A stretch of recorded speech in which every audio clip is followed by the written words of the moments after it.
Bonsoir à toutes et à tous, je suis ravie de vous retrouver pour cette nouvelle édition de Voyage au bout de la nuit. Bienvenue à vous tous, vous êtes avec moi ce soir sur D8 pour ces quelques heures de lecture. Je poursuis pour vous ce soir la lecture de l'un des plus grands romans de cap et d'épée de la littérature française. Il s'agit des Trois Mousquetaires d'Alexandre Dumas. Pour ceux parmi vous qui prennent la lecture en route, eh bien, j'imagine que vous connaissez l'histoire. Il s'agit des aventures rocambolesques et assez héroïques, on va dire, de ce jeune Gascon de 18 ans qui s'appelle D'Artagnan et qui va donc quitter son sud-ouest natal pour tenter de faire carrière à Paris dans le corps des mousquetaires. Une fois sur place, il fera la connaissance de 3 autres mousquetaires. Vous vous en doutez tous, il s'agit de Athos, Porthos et Aramis, qui sont eux-mêmes les mousquetaires du roi Louis XIII. Et ensemble, eh bien, ces quatre hommes vont en fait tenter de s'opposer au Premier ministre, qui est à l'époque donc le cardinal de Richelieu, lui-même entouré de ses 2 agents, 2 personnages assez redoutables. Il s'agit du comte de Rochefort et de la très belle, mystérieuse et troublante Milady de Winter, une jeune femme en fait qui a un passé assez trouble. Vous le verrez un peu plus tard dans l'œuvre. Ils tenteront donc de contrer le pouvoir du cardinal pour sauver l'honneur de la reine de France, qui était à l'époque Anne d'Autriche. Donc on en était quelques temps après le début de l'arrivée de D'Artagnan à Paris, une belle matinée d'avril 1625. Mais dès à présent, le comte de Rochefort et Milady de Winter, en fait, tentent déjà de lui mettre des bâtons dans les roues. Vous le verrez tout de suite puisque je m'apprête donc à poursuivre cette lecture pour vous. N'oubliez pas également, j'insiste, mais on vous encourage à chaque lecture à nous rejoindre sur les réseaux sociaux. Pour cela, c'est simple, vous connaissez le principe, il vous suffit de taper le hashtag VBN. Tout de suite, eh bien, place à la lecture et eh bien, à toutes et à tous, une très bonne nuit sur D8.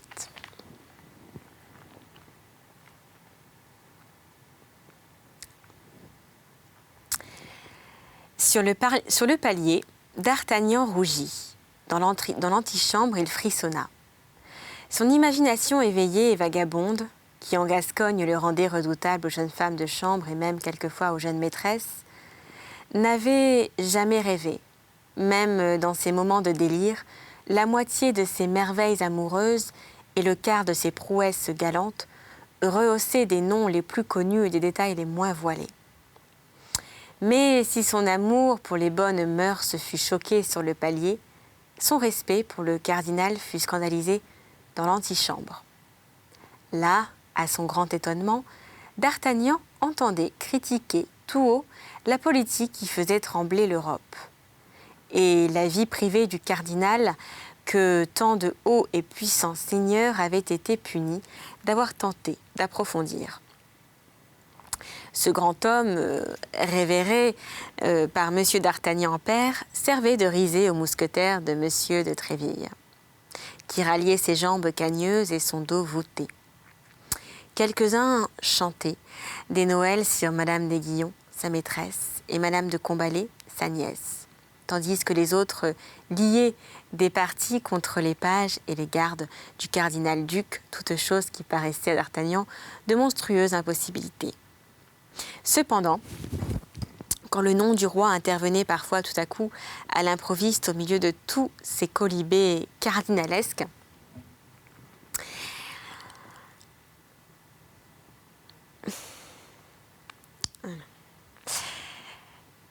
Monsieur de Tréville, qui raillait ses jambes cagneuses et son dos voûté, quelques-uns chantaient des Noëls sur Madame d'Aiguillon, sa maîtresse, et Madame de Combalet, sa nièce, tandis que d'autres liaient des partis contre les pages et les gardes du cardinal-duc, toute chose qui paraissait à D'Artagnan de monstrueuse impossibilité.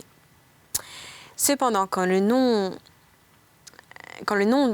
du roi intervenait parfois tout à coup à l'improviste au milieu de tous ces colibés cardinalesques, une espèce de bâillon calfeutré, pour un moment, toutes ces bouches moqueuses, et on regardait avec hésitation autour de soi.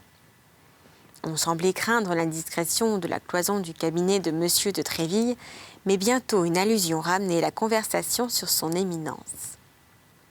Alors les éclats reprenaient de plus en plus, et la lumière n'était ménagée sur aucune de ses actions. Certes, voilà des gens qui vont tous être embastillés et pendus, pensa d'Artagnan avec terreur. Et moi, sans aucun doute avec eux, car du moment où je les écoutais et entendus, je serais tenu pour leur complice. Que dirait monsieur mon père qui m'a si fort recommandé le respect du cardinal, s'il me savait dans la société de pareils païens? Aussi, sans doute sans que je le dise, d'Artagnan n'osait se livrer à la conversation, seulement il regardait de tous ses yeux, écoutant de toutes ses oreilles, tendant avidement ses 5 sens pour ne rien perdre. Et malgré sa confiance dans les recommandations paternelles, il se sentait porté par ses goûts et entraîné par ses instincts à louer plutôt qu'à blâmer les choses inouïes qui se passaient là. Cependant, comme il était absolument étranger à la foule des courtisans de Monsieur de Tréville et que c'était la première fois qu'on l'apercevait en ce lieu, on vint lui demander ce qu'il désirait. À cette demande, d'Artagnan se nomma fort humblement, s'appuya du titre de compatriote et pria le valet de chambre qui était venu lui faire cette question de demander pour lui à Monsieur de Tréville un moment d'audience. Demande que celui-ci promit d'un ton protecteur de transmettre en temps et lieu. D'Artagnan, un peu revenu de sa surprise première, eut donc le loisir d'étudier un peu les costumes et les physionomies. Au centre du groupe le plus animé était un mousquetaire de grande taille, d'une figure hautaine et d'une bizarrerie de costume qui attirait sur lui l'attention générale.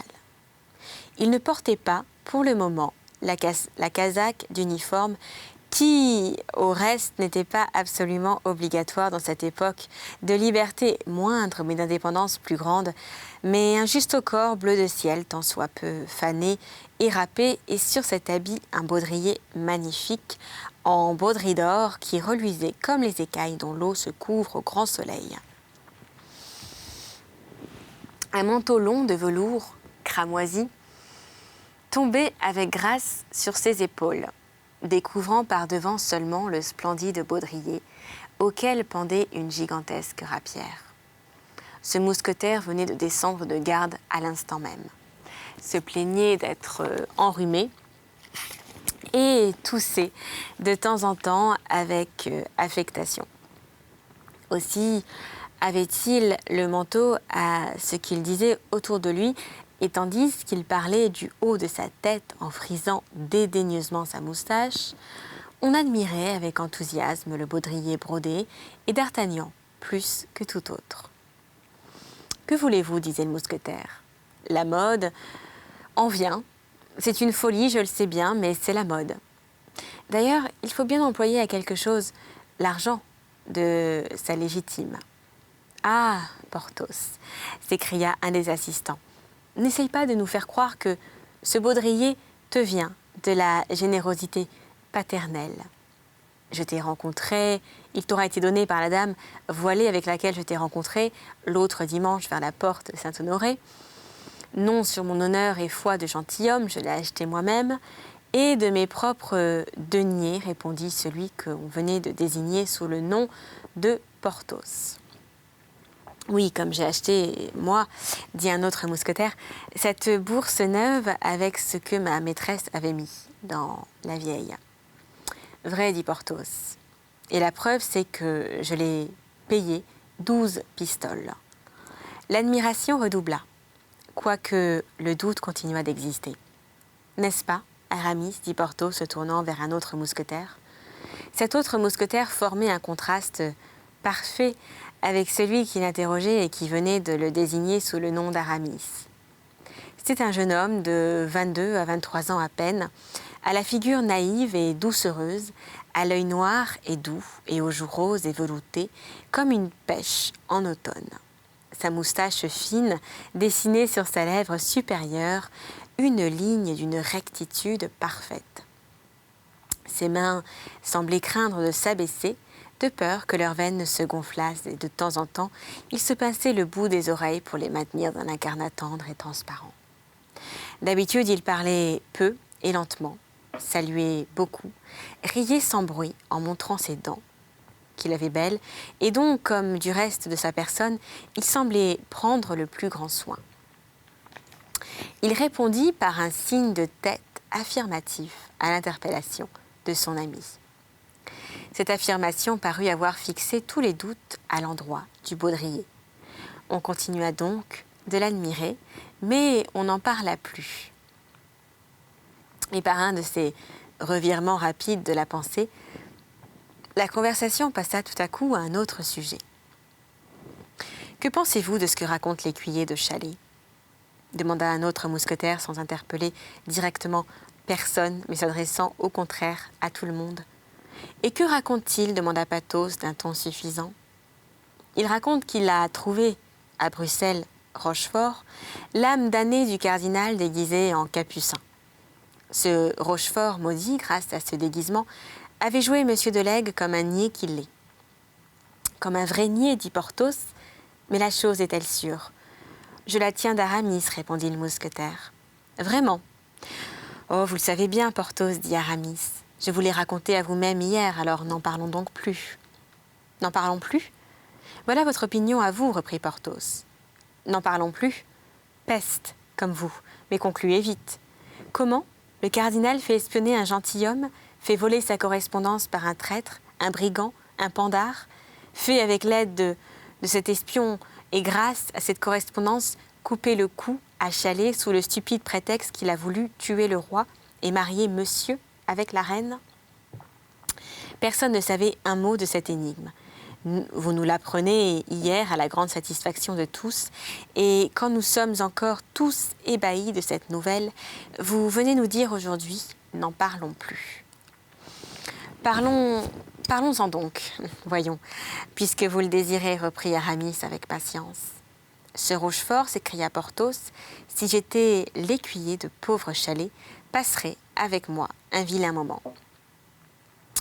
Et vous, eh bien, vous passeriez un triste quart d'heure avec le duc rouge, reprit Aramis. Ah, le duc rouge, bravo, bravo, le duc rouge, répondit Porthos en battant des mains et en approuvant de la tête. Le duc rouge est charmant. Je répandrai le mot, mon cher, soyez tranquille. A-t-il de l'esprit, cet Aramis ? Quel malheur que vous n'ayez pas pu suivre votre vocation, mon cher. Quel délicieux abbé vous eussiez fait ? Oh, ce n'est qu'un retard momentané, reprit Aramis. Un jour, je le serai. Vous savez bien, Porthos, que je continue d'étudier la théologie pour cela.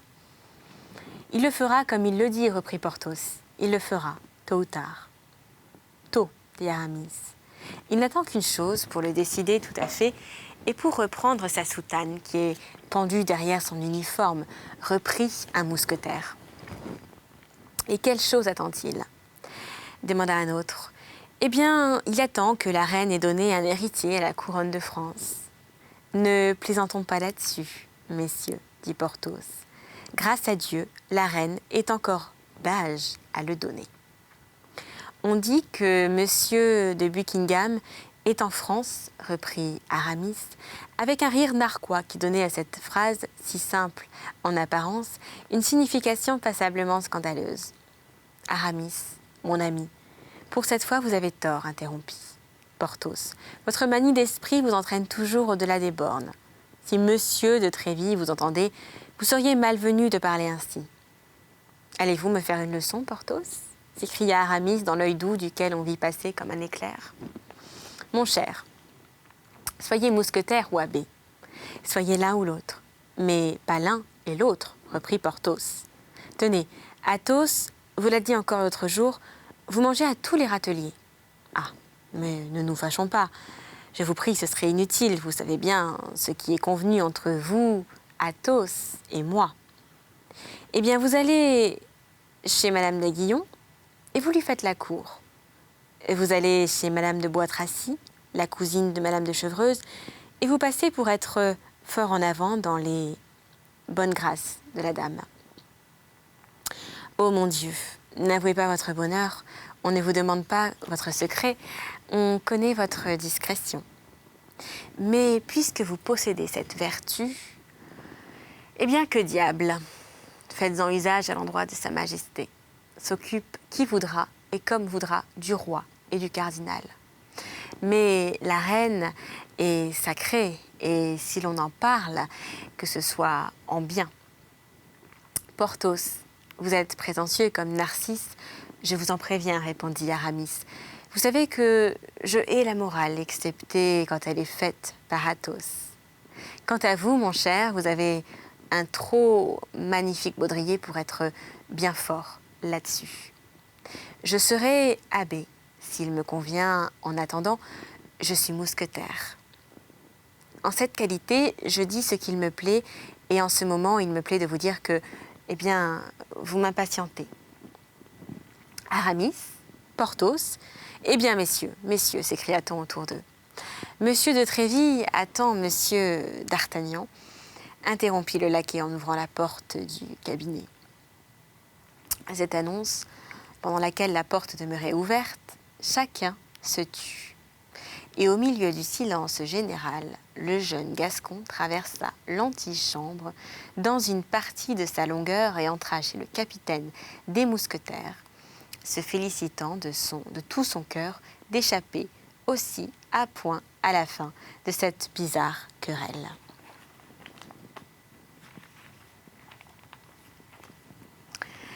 Monsieur de Tréville était pour le moment de fort méchante humeur. Néanmoins, il salua poliment le jeune homme, qui s'inclina jusqu'à terre. Il sourit en recevant son compliment, dont l'accent béarnais lui rappela à la fois sa jeunesse et son pays. Double souvenir qui fait sourire l'homme à tous les âges. Mais, se rapprochant presque aussitôt de l'antichambre et faisant à D'Artagnan un signe de la main, comme pour lui demander la permission d'en finir avec les autres avant de commencer avec lui.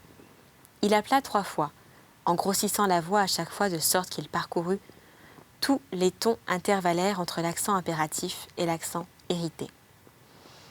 Athos, Porthos, Aramis.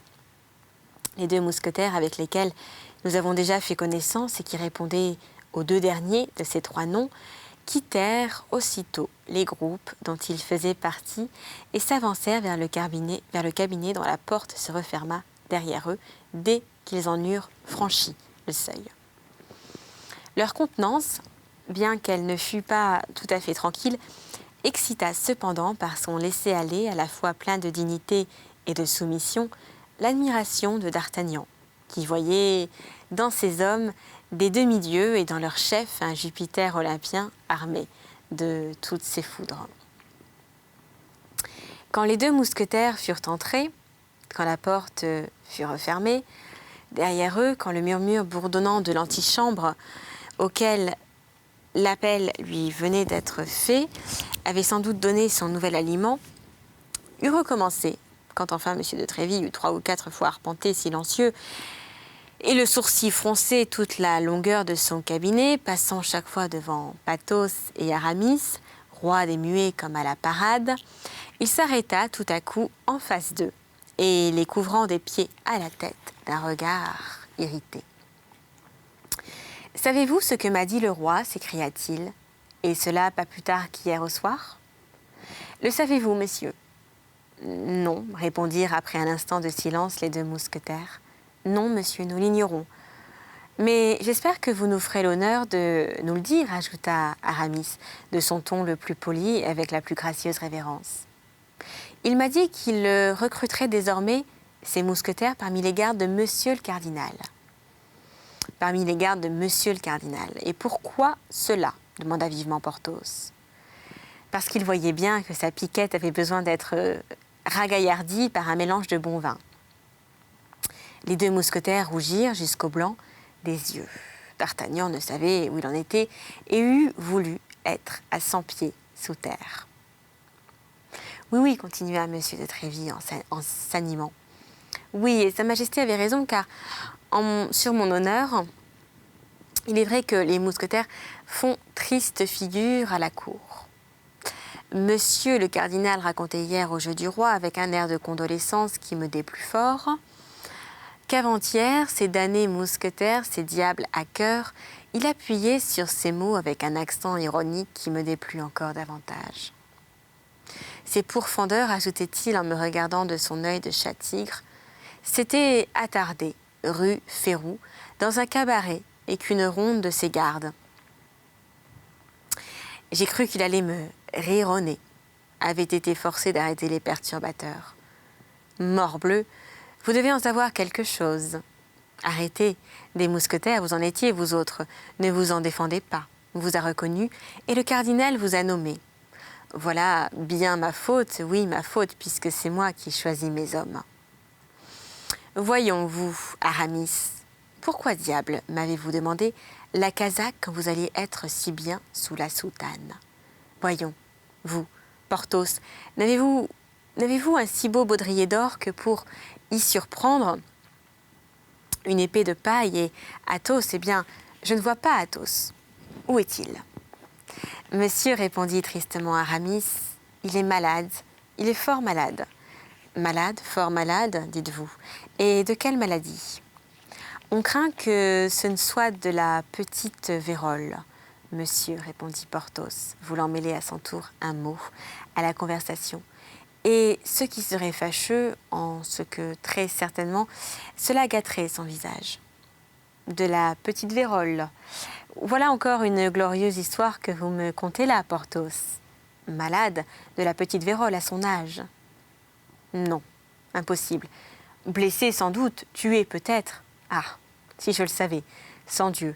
Messieurs les mousquetaires, je n'entends pas que l'on hante ainsi les mauvais lieux, qu'on se prenne de querelles dans la rue et qu'on joue de l'épée dans les carrefours. Je ne veux pas enfin qu'on prête à rire aux gardes de monsieur le cardinal, qui sont de braves gens, tranquilles, adroits, qui ne se mettent jamais dans le cas d'être arrêtés et qui d'ailleurs ne se laisseraient pas arrêter eux-mêmes. J'en suis sûre. Ils aimeraient mieux mourir sur place que de faire un pas en arrière. Se sauver, d'étaler, fuir, c'est bon pour les mousquetaires du roi, tout cela. Porthos et Aramis frémissaient de rage. Ils auraient volontiers étranglé monsieur de Tréville si, au fond de tout cela, ils n'avaient pas senti que c'était le grand amour qu'il leur portait qui le faisait leur parler ainsi. Ils frappaient le tapis du pied, se mordaient les lèvres jusqu'au sang et serraient de toute leur force la garde de leurs épées. Au dehors, on avait entendu appeler, comme nous l'avons dit, Athos, Porthos et Aramis, et l'on avait deviné à l'accent de la voix de monsieur de Tréville qu'il était parfaitement en colère. 10 têtes curieuses étaient appuyées à la tapisserie et pâlissaient de fureur, car leurs oreilles collées à la porte ne perdaient pas une syllabe de ce qui se disait, tandis que leur bouche répétait au fur et à mesure les paroles insultantes du capitaine à toute la population de l'antichambre. En un instant, depuis la porte du cabinet jusqu'à la porte de la rue, tout l'hôtel fut en ébullition. Ah, les mousquetaires du roi se font arrêter par les gardes de monsieur le cardinal, que, continua monsieur de Tréville, aussi furieux à l'intérieur que ses soldats, mais saccadant ses paroles et les plongeant une à une, pour ainsi dire, et comme autant de coups de stylet dans la poitrine de ses auditeurs. Ah, 6 gardes de son éminence arrêtent 6 mousquetaires de sa majesté. Morbleu, j'ai pris mon parti. Je vais de ce pas au Louvre, je donne ma démission de capitaine des mousquetaires du roi pour demander une lieutenance dans les gardes du cardinal, et s'il me refuse, morbleu, je me fais abbé. À ces paroles, le murmure de l'extérieur devint une explosion. Partout, on n'entendait que jurons et blasphèmes. Le morbleu, le sang-Dieu et les morts de tous les diables se croisaient dans l'air. D'Artagnan cherchait une tapisserie derrière laquelle se cachait et se sentait une envie démesurée de se fourrer sous la table. « Eh bien, mon capitaine, dit Porthos hors de lui, la vérité est que nous étions 6 contre 6, mais nous avons été pris en traîtres. Avant que nous eussions eu le temps de tirer nos épées, 2 d'entre nous étaient tombés morts. Et Athos, blessé grièvement, ne valait guère mieux. Car vous le connaissez, Athos. Eh bien, capitaine, il a essayé de se relever 2 fois et il est retombé 2 fois. Cependant, nous ne nous sommes pas rendus, enfin pas encore, et on nous a entraînés de force. En chemin, nous nous sommes sauvés. Quant à Athos, on l'avait cru mort et on l'a laissé bien tranquillement sur le champ de bataille, ne pensant pas qu'il valût la peine d'être emporté. Voilà l'histoire. Que diable, capitaine? On ne gagne pas toutes les batailles. Le grand Pompée a perdu celle de Pharsale et le roi François Ier, qui, à ce que j'ai entendu dire, en valait bien un autre, a perdu cependant celle de Pavie. J'ai l'honneur de vous assurer que j'en ai tué un avec sa propre épée, dit Aramis, car la mienne s'est brisée à la première parade. Tué ou poignardé, monsieur, comme il vous sera agréable. Je ne savais pas cela, reprit monsieur de Tréville d'un ton un peu radouci. Monsieur le cardinal avait exagéré à ce que je vois.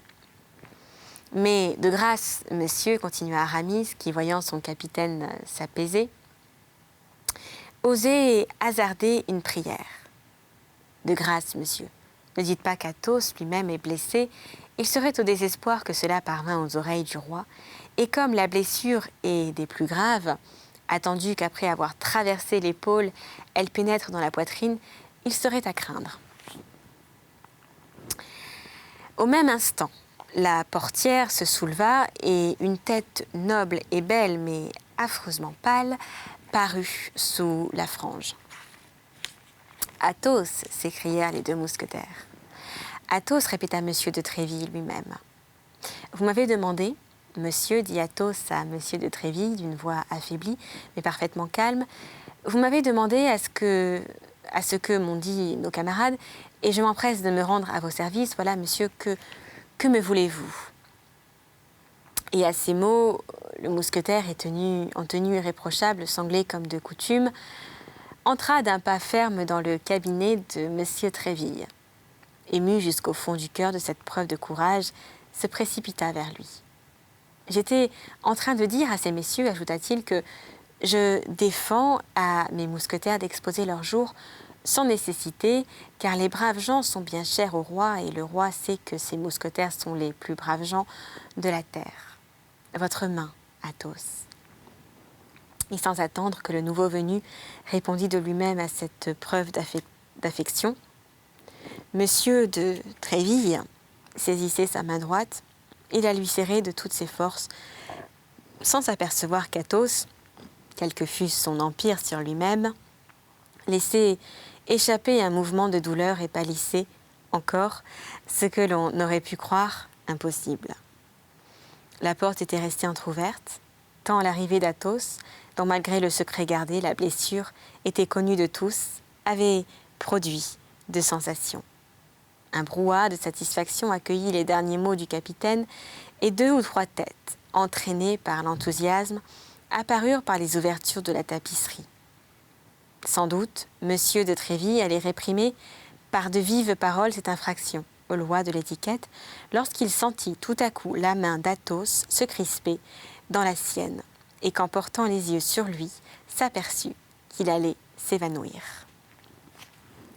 Ce sera la fin pour ce 3e épisode, mais on va se retrouver prochainement pour la suite de notre ami D'Artagnan et de ses 3 complices, les 3 mousquetaires, Athos, Porthos et Aramis, lors d'un prochain épisode. D'ici là, n'oubliez pas de nous rejoindre directement sur les réseaux sociaux. Vous connaissez le principe, c'est simple. Ça s'affiche juste là, en bas de l'écran. Vous tapez #VBN. Également sur le site de la chaîne www.d8.tv. D'ici là, eh bien, une très belle nuit pour ceux qui essayent de dormir ou une belle journée pour ceux qui doivent aller se lever pour travailler. Quant à moi, je vous embrasse, je vous dis à très vite et une très belle nuit sur D8.